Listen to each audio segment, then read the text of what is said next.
제5부 깨달음의 완성과 방법 1. 누가 무엇을 어떻게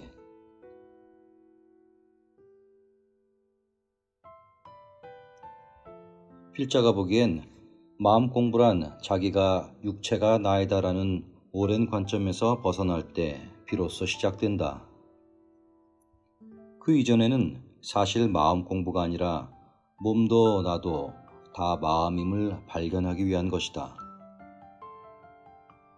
내가 몸이라는 착각은 하나의 습관이며 감각과 느낌이 되풀이 반복되면서 우리가 빠져든 지독한 최면이고 세뇌에 지나지 않는다.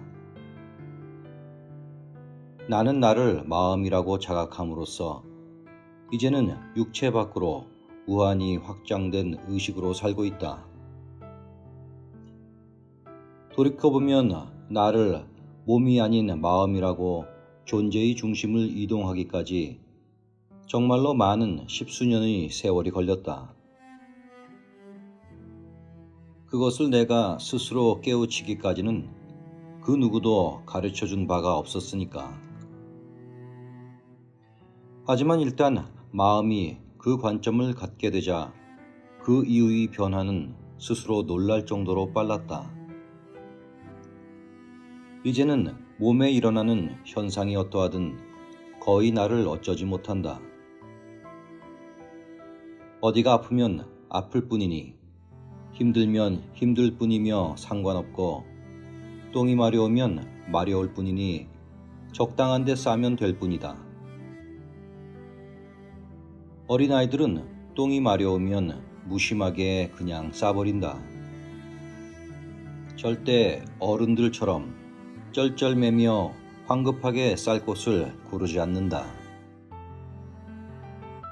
그리고 어찌됐든 똥 싼 전후를 고민하거나 염려하지 않는다.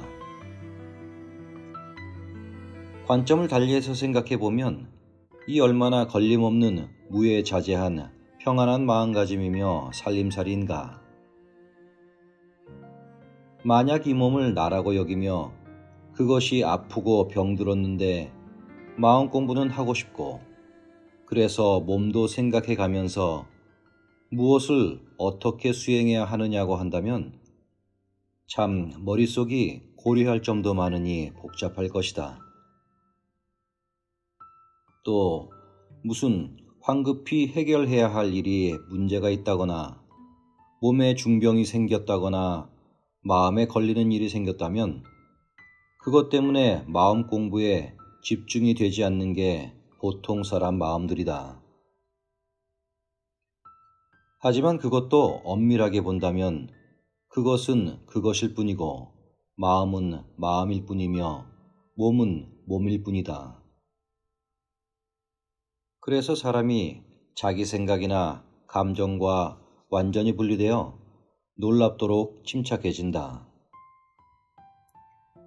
이것은 사람의 존재 방식이 획기적으로 과거와 달라지는 것이며 그래서 마음이 화학적으로 거듭나서 과거와는 확실하게 다르게 변한다는 것이다.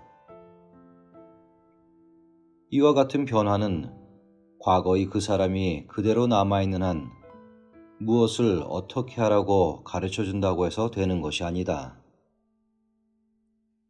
문제는 무엇을 어떻게가 아니라 주인공인 누가 그것을 하느냐에 달려있다. 아무리 좋은 수단과 방법을 가르쳐 준다고 해도 되는 사람은 되고 안 되는 사람은 안 된다. 그 이유는 되는 사람은 무엇을 어떻게 하라는 그 가르침이 아니더라도 그의 의지와 정신력으로 어떻게든 그것을 이루고야 말 사람이기 때문이다. 반면에 안 될 사람은 무엇을 어떻게 하라고 아무리 잘 가르쳐 준다 해도 그대로 할 의지나 집중력이 부족하기에 결국은 그대로 되기가 어렵다. 하지만 사람들은 여전히 무엇을 어떻게 하느냐에만 신경 쓸 뿐이지 정작 누가 그것을 하는가에 대해선 별 관심이 없다.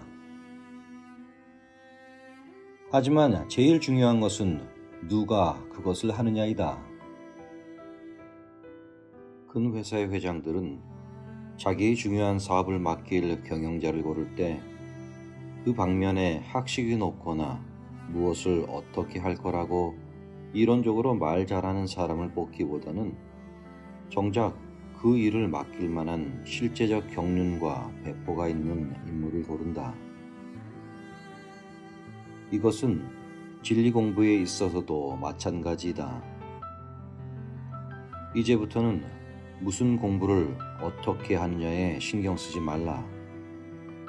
깨달음으로 가는 길은 수만 가지가 있을 수 있지만 정작 중요한 것은 어떤 길이 아니라 내가 누구인가를 자각하고 마음 자체인 나를 제대로 펼치며 마음의 원리를 활용하는 것이 정말로 더 중요한 것이기 때문이다.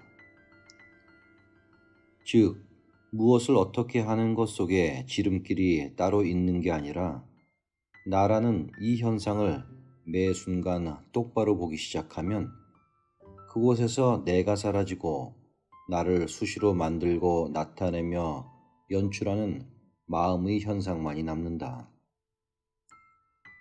그것을 보는 것이 최고 최상의 지름길이다. 나란 것은 여태까지 살아온 내가 만든 생각과 느낌이 결합한 상념에 지나지 않는다. 사람들은 세상에서 배운 경험 법칙을 믿지 정작 그것조차 만들고 있게 하는 제 마음과 저 자신은 믿질 않고 있다. 하지만 마음이 곧 부처란 말도 있듯이 정말로 우리 자체인 이 마음이 곧 신이고 부처이고 하나님이다. 그러므로 이 마음을 가지고 어떻게 하고 기도하고 수행하는 것이 아니라 이 마음 그 자체가 곧 일체를 다 있게 하며 가능하게 하는 놀라운 창조적 존재란 말씀이다. 그래서 과거의 삶 속에서 나를 만든 다음에 그 나를 가지고 또 무슨 수행을 한다고 쫓아다니지 말고 그 나조차 만드는 마음의 현상을 끝까지 보고 분석하는 가운데 마음을 바꾸는 힘을 발견하고 나를 매 순간 새롭게 재창조해야 하는 것이다. 나는 우리 마음학교에서 이것을 가르친다. 무엇을 어떻게 하느냐고 의심을 품고 많은 이들이 오지만 나는 그 사람을 자기 생각과 감정, 감각으로 분해시키고 자기가 나라고 여기는 그 과거의 나와 분리시켜 버린다. 그러면 그들은 지금 이 순간 살아 숨쉬는 능동적인 마음이 되어 더 이상 과거의 그런 자기 마음이 짓는 생각과 감정에 놀아나지 않게 된다. 일단 그렇게만 된다면 깨달음에 가까워진다.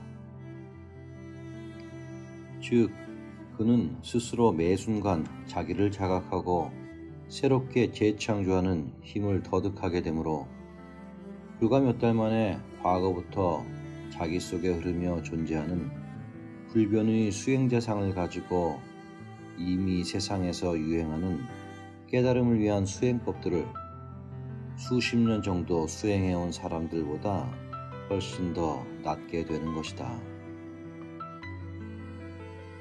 내가 누가 속에 무엇이 있나를 자각하는 것이 무엇을 어떻게 보다 훨씬 더 중요하다고 말하는 이유가 바로 여기에 있다.